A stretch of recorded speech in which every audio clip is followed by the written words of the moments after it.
69 টাকা। আপনার পড়েছে 1 কেজি চাউল 69 টাকা, আর আপনি বিক্রি করছেন 1 কেজি চাউল 90 টাকা।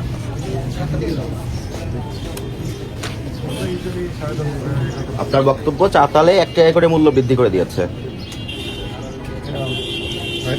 সেই বৃদ্ধিকৃত মূল্যের চাউল তো আপনার দোকানে এখন আপনি নিয়ে আসেন নাই।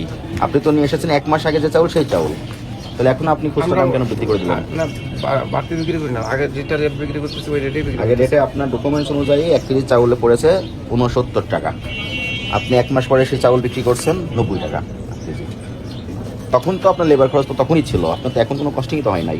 নিয়ে এসে আপনি এখানে স্টক করে রাখছিলেন, এখন বিক্রি শুরু করেছেন। না স্যার, ওরকম না। তো কিরকম? আমরা প্রথমে ওই যখন নিয়ে আসছি তখন ওই যে ওইভাবে বিক্রি করি, চাল শেষ হয়ে যায়, তারপর আবার নিয়ে আসা। আপনার ডকুমেন্টস 24/11/24 হ্যাঁ। নাজির চাউল নিয়ে এসেছেন, যে রেট আপনার এখানে দেওয়াই আছে সে অনুপাতে 1 কেজি চাউল পড়ে 69 টাকা। আপনি এই চাউলই আজকে বিক্রি করছেন 1 কেজি চাউল 90 টাকা। আর অন্যান্যগুলো স্যার কম আছে। নাজিরটাই দেখলাম, অন্যগুলো দেখতে তো আরো অনেক প্রবলেমই বের হবে। এগুলো করা যাবে না, ঠিক আছে? যৌক্তিক পর্যায়ে ব্যবসা করবেন, যৌক্তিক পর্যায়ে মুনাফা করবেন, ঠিক আছে?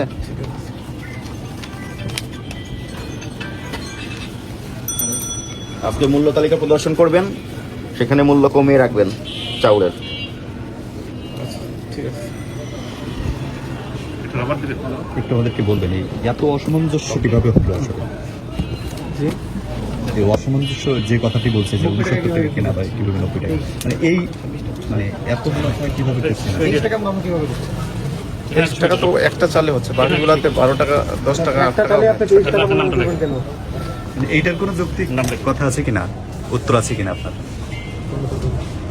এটা হচ্ছে আমাদের দোকান ভাড়া, তাই বলে কি এত লাভ করবেন 1 কেজি চাউলে? 2 লাখ টাকা প্লাস খরচই আছে। এই কারণে খরচের কারণ, খরচ ছাড়া অন্য কোনো কারণ নেই। যার ফলে 23 টাকায় অতিরিক্ত লাভ করতে হবে 1 কেজি চাউলে। আপনি একটা চালে দেখলেন, কিন্তু বাকিগুলো তো দেখেন না। তা বাকিগুলো লসে বিক্রি করেন? না, 2 টাকা 3 টাকা 5 টাকা এমন চাল আছে যে 2 টাকাও লাভ। হ্যাঁ, যেমন আরো চাল আছে, মিনিকেট আছে 28 এই টাকা। চালটা কেন 23 টাকা বেশি লাভ করবেন? নেট আলো 2 টাকা 3 টাকা কেন করবেন? না, অনেক সময় এগুলা ওয়েস্টেজও হয়, আর চালের খুচরা দিতে তো অন্যান্য কমেও আপনি যায়। বলছেন আপনি অন্যান্য মানে চাল বললেন 2 না টাকা যে 3 টাকা চাল লাভ করেন। কমেও যায় আবার। আচ্ছা, মানে 1 বস্তা চালে 1 কেজির মতো চাল কমে যায় খুচরা মারতে গেলে। আচ্ছা, এখন তো কমাতে বললো, এখন কি কমাবেন? হ্যাঁ হ্যাঁ, অবশ্যই কমে তাহলে যাবে। দোকান ভাড়া কিভাবে উঠাবেন? হয়তো বা দোকান বাদ দিয়ে দিতে হবে। কত টাকা জরিমানা করলো আপনাকে? 30,000। 30,000 আপনি তো ভুল বুঝতে পেরেছেন। হ্যাঁ, তা তো অবশ্যই। ওকে।